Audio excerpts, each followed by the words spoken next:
असं काय झालं की नवरदेव स्वतःच कॅमेरा घेऊन फोटो काढायला सुरुवात झाली. नमस्कार मित्रांनो, आज एका मित्राचा होता टिळा, तर त्यासाठीच निघालो होतो. नवरदेवला पिकअप केलं तर बघा ही येड कसं शर्ट घालून बसले. पांडा भाई बघा आमचा, हा नवरदेव आमचा टी शर्टवर. तर सीएनजी संपला होता गाडीचा, पंपावर गेलो. सीएनजी काय नवरदेवनीच भरला आणि हा बघा पांडा शेट. सीएनजी भरून निघालो, पुढे आलो कंपनीपाशी. तर खूप वातावरण एकदम भारी झालं होतं. वातावरण भारी झालं, ते व्ह्यू बघत बघत सरळ पुढे आलो. तर तेवढ्यात लोकेशनला पोहोचलो नवरदेवच्या.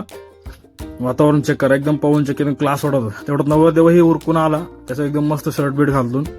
नंतर पुढे येऊन परत थांबलो आणि परत फायनली शेवटी निघालो नवरीच्या घरी जायला. तर थोडे फोटो काढले, ते एकदा चेक करा कसे वाटतात. हा आमचा नवरदेव आणि नवरीचे ओळखताना फोटो काढलेले. कसे वाटतात एकदा नक्की सांगा. कसं वाटतंय लुक, एकदम क्लास. त्यानंतर नवरीची पूजा चालली होती. पूजा झाल्यानंतर नवरीची ओटी भरायची होती, त्यासाठी समोर आल्या, त्यांनी ओटी भरली. ओटी भरून वगैरे झालं. नंतर आमचे नवरदेव आले, नवरदेवाची ओवाळणीचा कार्यक्रम होता, तोही झाला. त्यानंतर परत नवरदेव कॅमेरा चाला ना, फोटो काढतोय, शेवटी स्वतः चेक करतोय.